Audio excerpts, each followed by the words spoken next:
this is meant to be a game. It's meant to be art. It's not trying to tell you something specific. There are lots of meanings, though, that you might find if you think about it. So what you have here is a test run of the idea. And let's see what the LifeWire works like. So yeah, see, make contact, and the light comes on, a sudden glimpse of awareness. So thinking about the life of St. Paul.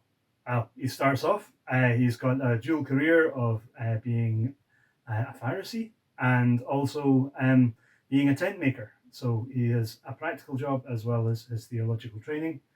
And it's all going high. When this new sect comes out that he decides that he needs to do something about, and he reaches the top where he's holding the coats for everyone as they're stoning Stephen. And then he's going to Damascus, and things go a bit weird, and he falls down in the light of revelation and is blinded. So we can reckon that's probably a low point.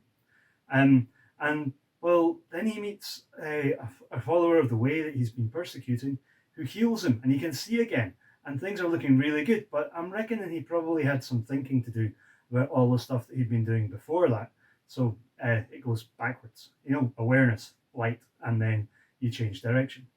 And then he gets really into it. And such amazing things have happened to him, he reckons he's an apostle.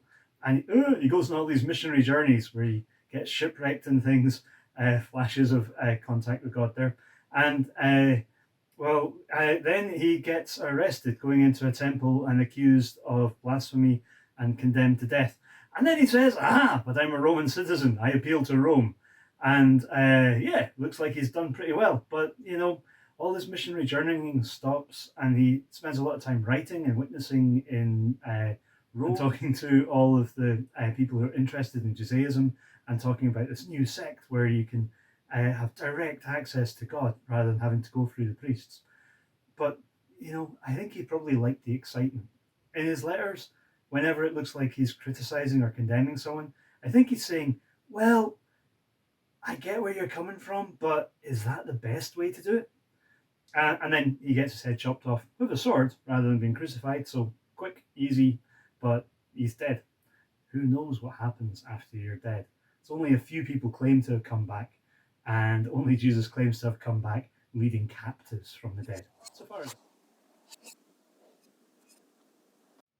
And then, if you look at the whole of the life in hindsight, in a light, then you can see it as a fun experiment and an artistic thing rather than...